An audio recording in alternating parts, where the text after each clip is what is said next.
Well, thank you very much. This has been an honor. It was a fairly long trip, but worth it. Tremendous things have been accomplished, as you probably noticed. Listened to a lot of wonderful speeches from the heads of a lot of wonderful countries. But I want to thank you for joining us at the conclusion of a highly productive NATO summit in the Netherlands.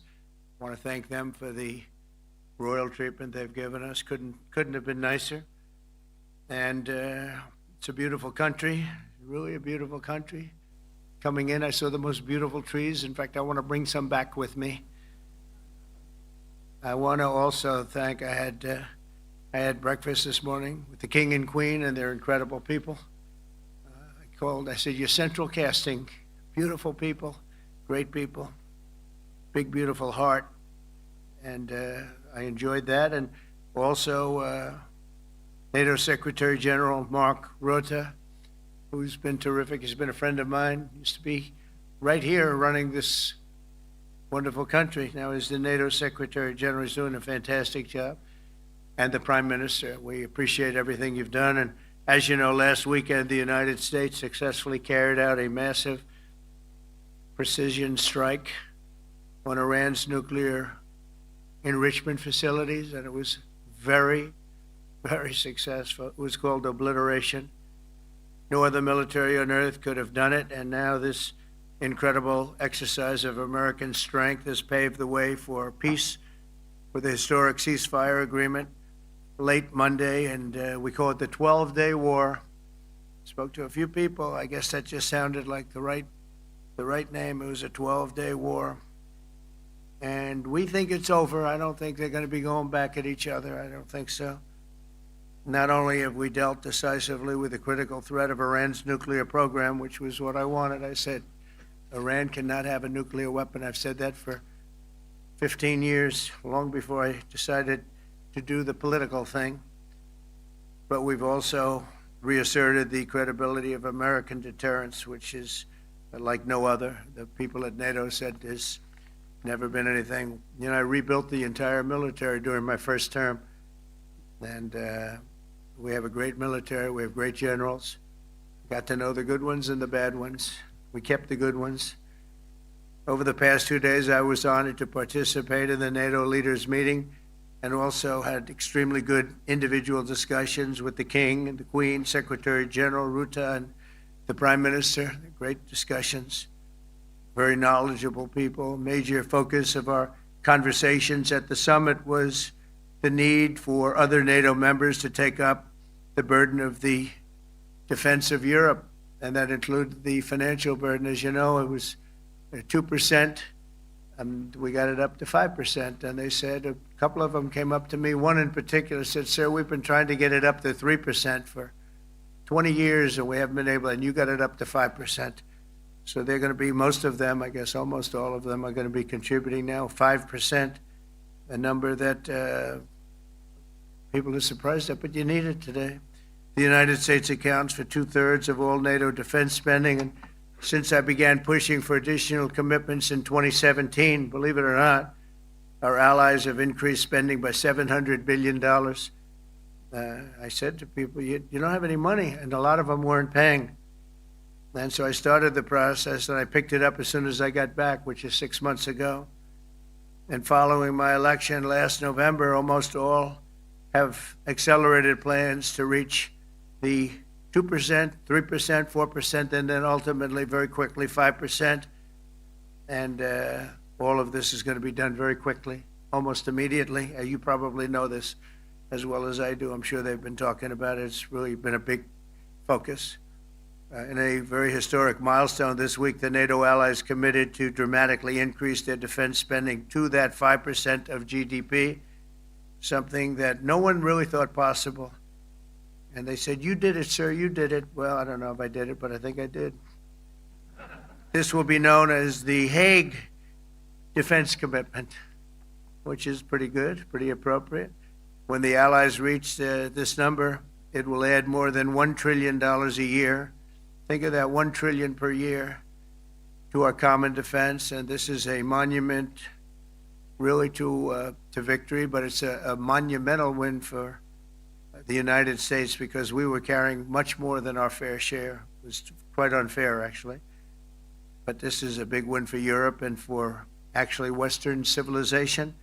For years, past administrations failed to get most allies to contribute even the 2%. I remember when I came here, we had 4 countries that were up to 2%, and I remember Poland was there. A couple of them were there, and but most of them were. We had 28 at the time, as you know. It's increased a little bit, and they've agreed now to more than double their budgets in all cases. And Europe stepping up to take more responsibility for its security will help prevent future disasters like the horrible situation with Russia and Ukraine, and hopefully we're going to get that solved. Last week they lost 7,000 soldiers, mostly soldiers, but they're also getting hit in Kiev.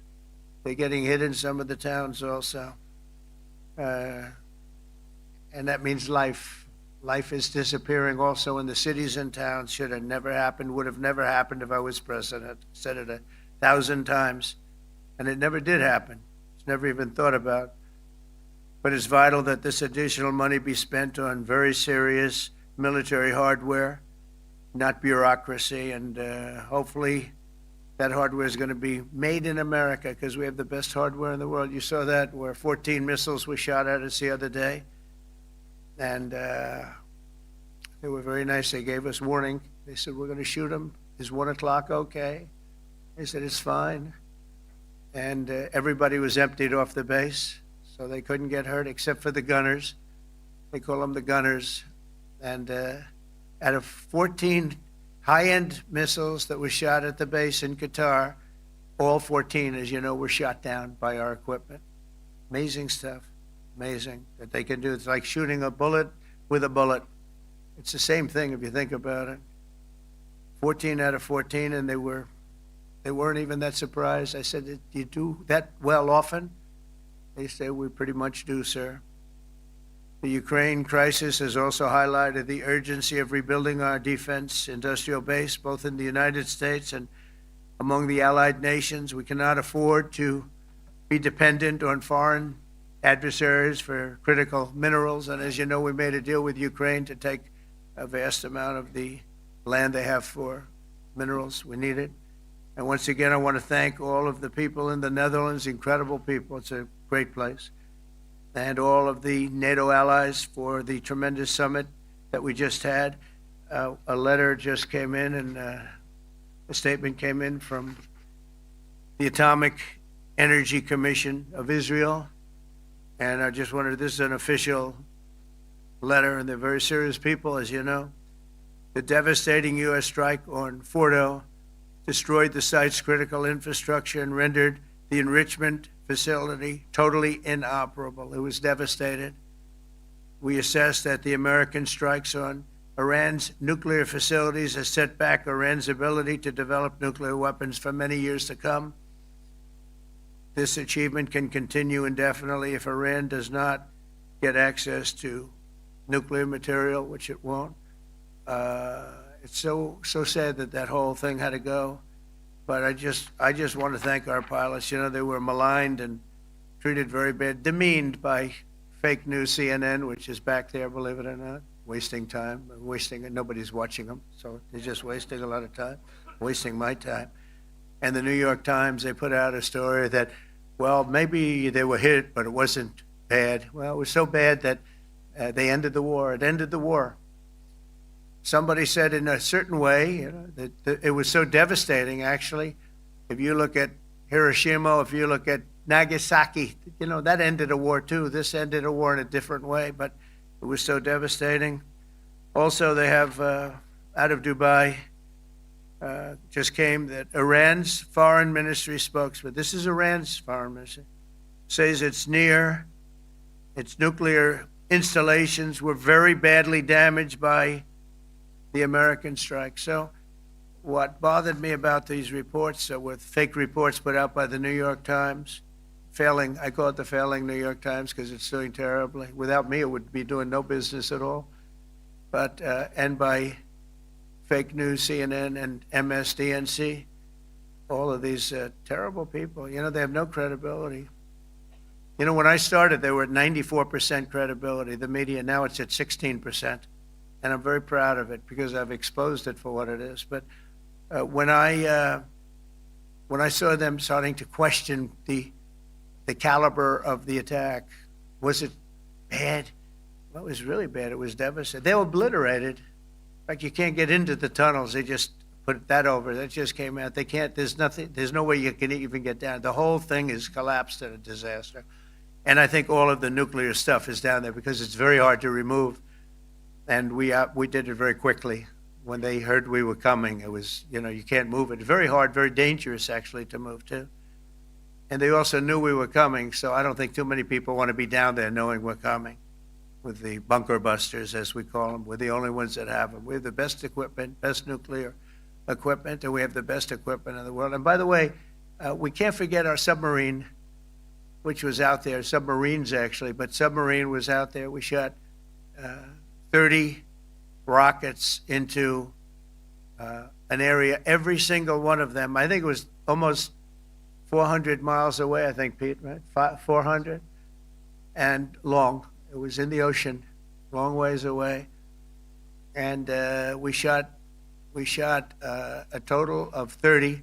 Every single one of them hit within 9 inches from where it was supposed to be. It took out a lot because we didn't do just 4, though. We did 2 others in addition, which hadn't been completely destroyed. So we hit them with a submarine from hundreds of miles away. Amazing, just amazing equipment. Greatest submarines in the world. Nobody's even close. They're 20 years behind us when it comes to submarine technology. So that's one, and the other was from the Atomic Energy Commission, and they have about 3 or 4 of them now coming in from atomic energy commissions from various places. But the one that we have that just came out, we released it a little while ago, was from the Israeli Atomic Energy Commission, but numerous of them are getting to see the site, and the site has been demolished. And again, we had these brave patriots, these incredible flyers, these people that can fly a plane better than anybody can fly a plane, going into very hostile territory, flying into the territory that has got more missiles and things pointed at it. But it was very stealth. They didn't get to see it. It was dark. That's the amazing thing about the shots. They hit the shots perfectly, and yet it was dead dark. There was no moon. There was no light. It was virtually moonless. It was very dark, and the shots were hit perfectly. But when they get demeaned, and they were very upset about it because they knew how strong it would be. Back in Missouri, the pilots flew about 36 hours, 2 ways, far distance, and in those incredible B-2s. And we then had the F-22s, and we had the F-35s, and we had other planes, and we had, I think, a total of 52 tankers. That means the big tankers, because the refueling was a lot for all of the different planes that we sent. Incredible operation, and I have to say, General Raisin Cain was incredible. That's why he beat ISIS, and we beat ISIS in a matter of weeks. I was told it would take 4 to 5 years. We did it in a few weeks. And he was great. That's why he's the head of the Joint Chiefs of Staff right now, because I had a very good experience with him. He knocked out ISIS in a period of literally a few weeks. Amazing. And it was supposed to take a few years, 5 years to be exact. So we had a great victory there, and we then came here, and I think we had a great victory here. But this is an ongoing project. This is the safety of Europe, the safety of the world. And they've raised it from 2% to 5%, something which nobody, and you're talking about over $1 trillion a year. So we're talking about a lot of money coming in from countries that we're not paying nearly enough to be effective.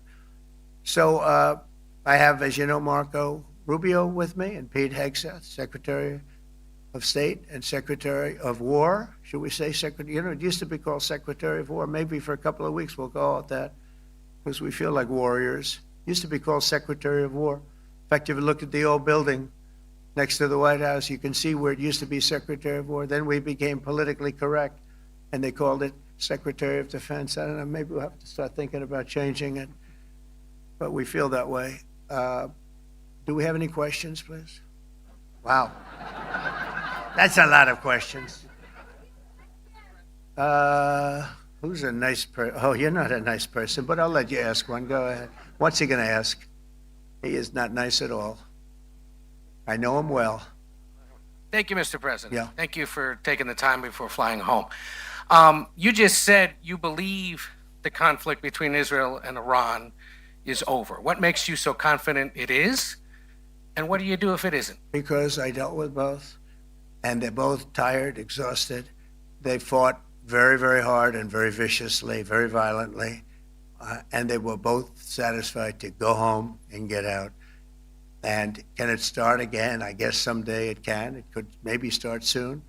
I think a big telltale sign was when, as you know, Iran somewhat, by not much, violated the ceasefire, and Israel had the planes going out that morning, and there were a lot of them, 52 of them.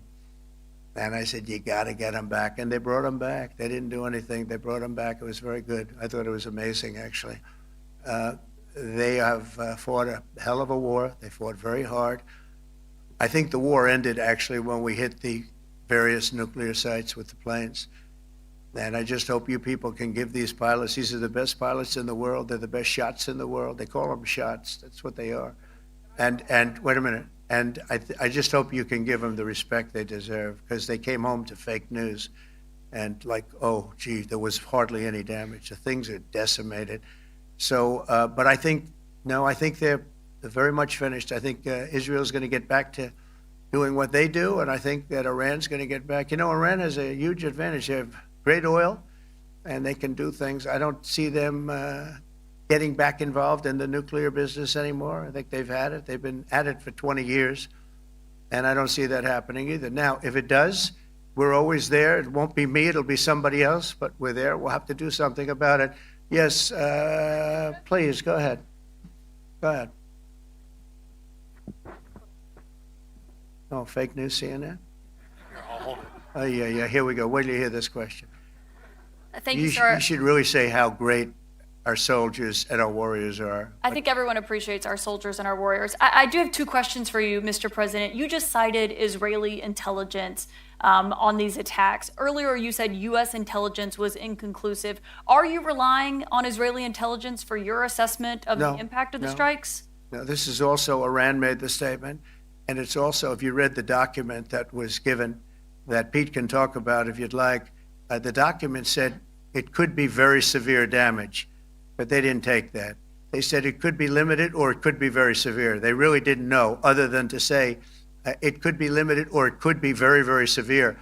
And you didn't choose to put that because it was very early after. Since then, we've collected additional intelligence. We've also spoken to people who have seen the site, and the site is obliterated. And we think everything nuclear is down there. They didn't take it out. Okay, question? Please, go ahead. Go ahead. Yeah, blue dress. Thank you so much, Mr. President. Yesterday, you said China can now continue to purchase oil from Iran. Yeah. Are you giving up on your maximum pressure campaign? Because there With are who? sanctions right now With who? on Iran. No, look, they just had a war. The war was fought. They fought it bravely. I'm not giving up. They're in the oil business. I mean, I could stop it if I wanted. I could sell China the oil myself. I don't want to do that. They're going to need money to put that country back into shape. We want to see that happen. Would it? No. If they're going to sell oil, they're going to sell oil. We're not taking over the oil. We could have, you know. I used to say with Iraq, keep the oil. I could say it here, too. We could have kept the oil. No, China is going to want to buy oil. They can buy it from us. They can buy it from other people. But you're going to have to put that country back into shape. It desperately needs money. Yeah. Mr. President. Yeah, please. Here we go. I'm picking the beauties today. Go ahead. Mr. President, Secretary General Rutte has described President Putin as an adversary, a threat, an enemy. Do you view him the same way? And in addition to that, you mentioned General Kane, your chief of staff, the chairman of the Joint Chiefs of Staff. General Kane. Yes, he has said that Mr. Putin has territorial ambitions beyond Ukraine. Do you view that in the same way? Possible. I mean, it's possible. I know one thing. He'd like to settle. He'd like to get out of this thing. It's a mess for him. He called the other day. He said, "Can I help you with Iran?" I said, "No, you can help me with Russia." Because, in the last few weeks, we took care of India and Pakistan, Kosovo, Serbia. I think on Friday we have coming in, the Congo is coming in, and Rwanda is coming in. That was a vicious war that went on, a machete war, heads chopped off all over Africa. They're coming in. We did 2 others in addition to that. Nobody's ever done anything like this. No, I consider him a person that's, I think, been misguided. I'm very surprised, actually. I thought we would have had that settled easy. I've settled 4 of them in the meantime. But he did call up, and he said, he's close to Iran. He'd like to help us get a settlement. I said, no, you help me get a settlement with Russia. And I think we're going to be doing that, too. Yeah, please. Go ahead, please. Thank you, Mr. President. You've made clear your position on what impact the strikes had. I wanted to ask you what is next with Iran. For instance, is there any indication from U.S. intelligence that Iran was able to move any material, including No, just the opposite. We think we hit them so hard and so fast they didn't get to move. And if you knew about that material, it's very hard and very dangerous to move. It's called in many people they call it dust, but it's very, very heavy. It's very, very hard to move. And they were way down, they're 30 stories down. They're literally 30, 35 stories down underground. I think you got it all. Oh yeah, we think we think it's covered with granite, concrete, and steel. Can I ask you, are you interested in restarting negotiations with Iran? And if so, have they reciprocated? So or is our this sort of a people, settled Marco matter? could answer this, but our people are not, I'm not. The way I look at it, they fought, the war's done, and, I could get a statement that they're not going to go nuclear. We're probably going to ask for that, but they're not going to be doing it. But they're not going to be doing it anyway. They've had it. They've had it. Now, maybe someday in the future we'll want that. But I've asked Marco, do you want to draw, I just asked him the question as we were walking on the stage, do you want to draw up a little agreement for them to sign? Because I think we can get them to sign it. I don't think it's necessary. Marco, do you want to talk about that, please? Mr. President, I think President Trump has shown a willingness to meet and talk to anybody in the world who's interested in peace. I don't know of any president that's been as willing as he has to meet with anyone and talk about peace. We'd love to have peaceful relations with any country in the world. And so obviously that'll depend on Iran's willingness not just to engage in peace, but to negotiate directly with the United States, not through some third country or fourth country process. But I know of no president, probably in our modern history, that's sought peace more than President Trump has. Sounds like the door is open, but you're in no rush. Is that right? Sounds like the door is open, but I'll you're tell in no you rush. what, look, we're going to talk to them next week with Iran.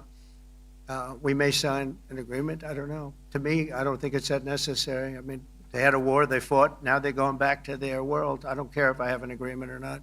The only thing we'd be asking for is what we were asking for before about we want no nuclear, but we destroyed the nuclear. In other words, it's destroyed. I said, Iran will not have nuclear. Well, we blew it up. It's blown up to kingdom come. And so I don't feel very strongly about it. If we got a document, wouldn't be bad. We're going to meet with them, actually. We're going to meet with them. Yeah, go ahead, please. Mr. President, Netherlands TV, thank you for visiting our country. Good. As I Thank you. understood, I, of course, would like to know how you slept last night at the House of the King. Oh, I slept beautifully. But probably a more serious question. I think you just had a meeting with President Zelensky. Did you discuss any ceasefire in this Russo-Ukrainian war? No, I wanted to know how he's doing. He was very nice, actually. We had little rough times sometimes. He was couldn't have been nicer. I think he'd like to see an end to this. I do. I think what I took from the meeting couldn't have been nicer, actually. But I took from the meeting that he'd like to see it end. I think it's a great time to end it. I'm going to speak to Vladimir Putin and see if we can get it ended. But look, these are brave people. They're fighting these wars all over the place. Last week they had, I guess, close to 7,000 young soldiers, Russian and Ukrainian soldiers were killed. 7,000 in 1 week. It's crazy. It's crazy. So I'll be speaking to Putin. No, I had a good meeting with Zelensky. And I had a lot of good meetings. We had a lot of good meetings with a lot of people, a lot of great leaders. But he's fighting a brave battle. It's a tough battle. Yeah. Go ahead, white dress. Thank you. Ida Hallikainen from Finland, Ilta-Sanomat. Good. You have played golf with President Alexander Stubb. How do you see Finland as a NATO ally and partner, and how would you describe your relationship with our president? Well, he's a very good golfer, okay? In fact, he was on his college golf team. He went to a good college in the South, as you know, a very good college, and he was a good golfer. We had a good time. I think my relationship's great. I want to buy icebreakers. You know, you're very good at icebreakers. And I actually made him an offer. I didn't go to Congress. They'll try and impeach me for this. But there's an old, it's not old, it's fairly new, but it's used icebreaker. And I offered him about 1/3 of what he asked for. But we're negotiating. We need icebreakers in the U.S. And if we can get some inexpensively, I'd like to do that. Actually, they'll fix it up, make it good. Also, we may buy some icebreakers. You know, you're the king of icebreakers, that particular country. They make them good. They make them really good, and they know what they're doing. And so we're negotiating with them for about 15 different icebreakers, but one of them is available now. It's old, and it's, old. It's like 5-6 years old, and we're trying to buy it. I'm trying to make a good deal. It's all I do my whole life. My whole life, that's all I do is make deals. Yeah, please. President. Go ahead. Sir, go ahead. Sorry. Okay. Yeah, a question for NewsHour, Dutch TV. First of all, on Article 5, on your way here, you spoke about the commitment of the U.S. to Article 5, saying, I'll give you my definition once we're here. What is your definition, and may the U.S. commitment to Article 5 change in case some of the NATO members do not reach the threshold that was discussed today? My second question is following up on a colleague on Iran. What intel reports do say that everything over there was obliterated? Yeah, well, there are numerous of those reports, and they're coming out fast and furious. But the most respected ones we've already seen. And I will say that on a very confidential basis, they're looking at the reports, like numerous reports, and including people going to the site and checking the site. And they're going to be having, I guess you're going to be having over the next couple of days you're going to encapsulate it. But no, the site was obliterated, just like I said it was. And just like the pilots should be given credit for. As far as Article 5, look, when I came here because it was something I'm supposed to be doing, but I left here a little bit differently. I said, I watched the heads of these countries get up, and the love and the passion that they showed for their country was unbelievable. I've never seen quite anything like it. They want to protect their country, and they need the United States. And without the United States, it's not going to be the same. And you can ask Mark, or you can ask any of the people that were there. It was really moving to see it. They love their country. They were so respectful of me because I'm the head of the United States. And I made, the King of Saudi Arabia, when I was in the Middle East, so I was in Qatar for a different reason, not a reason to get shot at. We were in there for economic development reasons, Qatar, UAE, and Saudi Arabia. All three leaders of those countries, and we took back $5.1 trillion into the United States. All three leaders said, you're presiding over the hottest country in the world. The United States right now is the hottest, everybody wants to be there. Everybody wants a piece of it. He said, a year ago, your country was dead. You had a deadhead running it. You had a country that was dead, and it was dead. You had people pouring through the borders. You had inflation. You had everything. He said, you've made it in 5 months at that time. You've made it the hottest country. This is the hottest country in the world. The United States right now is the hottest country in the world. And when I was around that table, it was a nice group of people, many of whom I knew from previous. When I saw the passion they had for the country, and almost everyone, and you probably have the tapes, it was very public, but almost every one of them said, thank God for the United States. Without the United States, they couldn't really have NATO. It wouldn't work. It wouldn't work. It will in the future because now they're paying much more money, but it wouldn't work. It was great. And I left here differently. I left here saying that these people really love their countries. It's not a ripoff, and we're here to help them protect their country. Okay, we'll do one or two more. Thank you, Mr. President. Yeah. A question on Spain. Are you satisfied with today's? Oh, I think European Spain's side? terrible what they've done. No, I do. They're the only country that won't pay the full up. They want to stay at 2%. I think it's terrible. And you know, they're doing very well. The economy is very well. And that economy could be blown right out of the water with something bad happening. You know, Spain is the only country that, are you from Spain? Yeah. Good, congratulations. You're the only country that is not paying. I don't know what the problem is. I think it's too bad.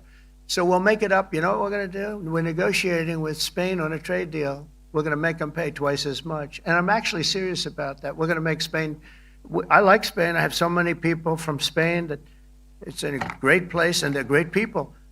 But Spain is the only country out of all of the countries that refuses to pay. And, you know, so they want a little bit of a free ride. But they'll have to pay it back to us on trade because I'm not going to let that happen. It's unfair. It's unfair to net. All right, sir, please. Go ahead, right in the back. Yeah, you, tall one. The tall man.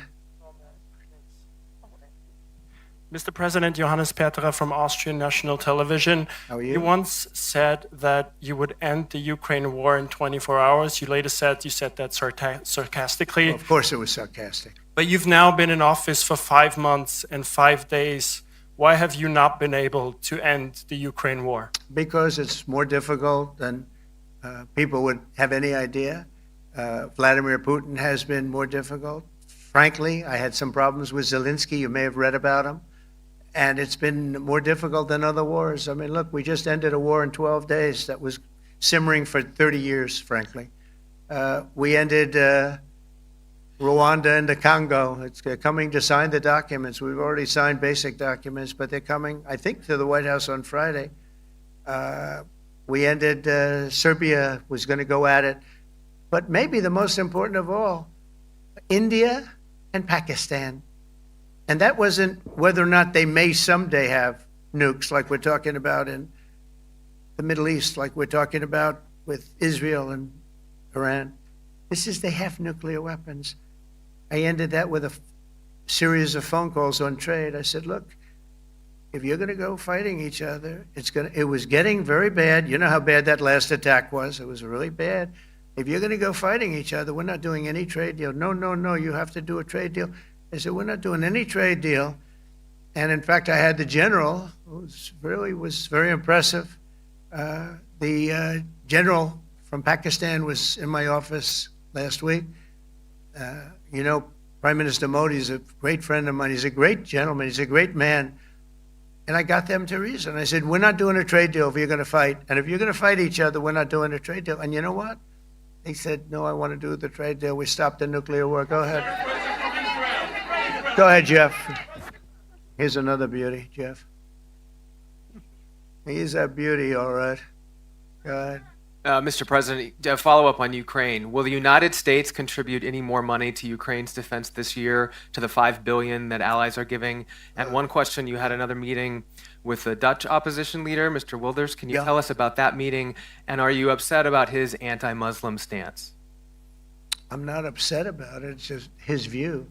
He's unhappy with the way things are going in this country and various countries. He was an opposition leader, and I was asked to meet with the opposition leader by the people that are running. I think they have some deal where if you have a meeting, you're supposed to meet with an opposition leader. I said, that's strange. We don't do that. But I met with I didn't know him. He seemed like a very nice guy, but he's in opposition to the current people, and that was set up by the current people. So I assume when I met with the Prime Minister, you're supposed to meet with the opposition. We'll have to try that sometime in our country. Let's not do it. But I thought he was very good. As far as money going, we'll see what happens. There's a lot of spirit. Look, Vladimir Putin really has to end that war. People are dying at levels that people haven't seen before for a long time. Go ahead. Go ahead. White shirt. Oh, she's all excited. Okay. So, BBC News Ukrainian. I would Where are like you to from? ask you, I'm from Ukraine. Oh. So my question to you is whether or not the U.S. is ready to sell anti-air missile systems Patriot to Ukraine. We know that Russia has been pounding Ukraine really heavily right now. Are you and, living yourself now in Ukraine? my husband is there. Wow. And I can see you're very, it's amazing. And me with the kids, I'm in Warsaw actually, because he wanted me to be Is your there. husband a soldier? No? He is. He's there now? Yeah. Wow. That's rough stuff, right? That's tough. And you're living here? In Warsaw. And you're a reporter? I am. Good. So let me just tell you, they do want to have the anti-missile missiles, okay, as they call them, the Patriots. And we're going to see if we can make some available, They're very hard to get. We need them too. We were supplying them to Israel, and they're very effective, 100% effective. Hard to believe how effective. And they do want that more than any other thing, as you probably know. That's a very good question, and I wish you a lot of luck. I mean, I can see it's very upsetting to you. So say hello to your husband, okay? Thank you. Go ahead. Thank you. Thank you, Mr. President. You were criticizing Where are you from? Bloomberg News. Oh, Bloomberg. That's Wonderful. You were criticizing the Federal Reserve Chair before coming to this summit. Yeah, I think he's terrible. I was wondering if you've begun interviewing different candidates for the Fed pick. Yeah, I know within 3 or 4 people who are going to pick. I mean, he goes out pretty soon, fortunately, because I think he's terrible. We have no inflation. We have a tremendous economy. Hundreds of billions of dollars of tariff money is pouring in. Factories are being built because they don't want to pay the tariffs, so they're building them all over the country. I think we're close to $15 trillion. I told you 5.1 trillion from the Middle East alone, but of investment money coming in. There's never been anything like that in the history of our country. But we have no inflation. And we have borrowing because Biden, stupidly, they did short-term debt. So we have borrowing coming up. And, we'll go 10 years, maybe longer, maybe shorter, but we'll go a long period of time when we do the debt. And because of him, because of this guy, we will have to pay for years. We'll be paying for him. And I said to him, listen, there's no inflation. He says, but maybe there'll be some. That's true. I said, if there is some, what you do is raise the rate. I'm okay with that. You raise the rate in 2 years from now or in a year from now. But because the rate's high, we have to pay more for debt. It's pretty equal. In other words, if it's 4%, it's 4%. If you drop it a point, you'll pay 3%. So it's fairly equal, not necessarily, but fairly equal. So we're going to end up paying maybe 2 points or 3 points more. 3 points would be about $900 billion a year because of this very average mentally person. He's an average mentally person. I'd say low in terms of what he does, low IQ for what he does, okay? Wait, so instead of paying $900 billion, we don't want to pay 900 just because he doesn't want to lower the rate. I said, if there's inflation in 2 years or 3 years or 1 year from now, you raise the rate and you take care of the inflation, among other things. But he's probably a very political guy, I guess. I don't know. I think he's a very stupid person, actually. All right, one more. Let's go. How about you? Go ahead. She looks so happy and everything. Thank you. That's why I I'm picked from her. Spain too. I'm Anabu from La Vanguardia. I wanted to know if you... You're where from? Spain too. Ah. I wanted to know if you want to That's the negotiate... Spain corner right there. Shouldn't have said that. That's okay. I do like Spain, by the way. I think it's unfair that they're not paying, but go ahead. Are you going to negotiate directly with Spain about... I'm going to negotiate directly with Spain. I'm going to do it myself. They're going to pay. They'll pay more money this way. You should tell them to go back and pay. You're a reporter? Tell them to go back. They ought to join all of those countries that are paying 5%. Spain's going to be just about the only one that's not. They were the most hostile toward doing it. It just doesn't make sense to me. Okay. All right, Kelly, go ahead. Here we go. Here's another one. Hello, sir. Thank you very We much. got them all today. Okay. So, Mr. President, you talked about expecting some on-the-ground assessments at Fordo and other Yeah. sites. Now here- Is that here again. Israeli and U.S.? It's been obliterated, Kelly. It's What is your message then, sir, to the intelligence community when they present reports? You're not disputing the DIA report. You're just They presented a exists. report that wasn't finished. We're talking about something that took place 3 days ago. I understand that, sir. The It was an report was initial done assessment. So 2 what days is ago. your- Wait a minute. Yes. They didn't see it. All they can do is take a guess. Now, if you take a look at the pictures, if you take a look how it's all blackened, you know the fire and brimstone is all underground because it's granite and it's all underground. You don't show it. But even there, with all of that being said, the whole area for 75 yards around the hole where it hit is black with fire. The group that's run by this gentleman, in fact, you may want to talk about it for a second because we're going to issue a report.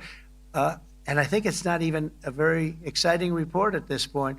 It's been obliterated, totally obliterated. And they did a report, but it was like, if you look at the dates, it's just a few days after it Understood, happened. sir. So they didn't see it. They said it may be very severe. Go Understood. ahead. Do you have a message for the intelligence community, though, in terms of unvarnished information getting to you, that it's not I don't just- really have a message. I would say issue the report when you know what happened. I wouldn't say that it could be severe or maybe not. They use the word severe. It could be severe or maybe it's not. And briefly, So people like you picked up and said, oh, it's not severe. We're just No, looking for the the next report was not a complete report.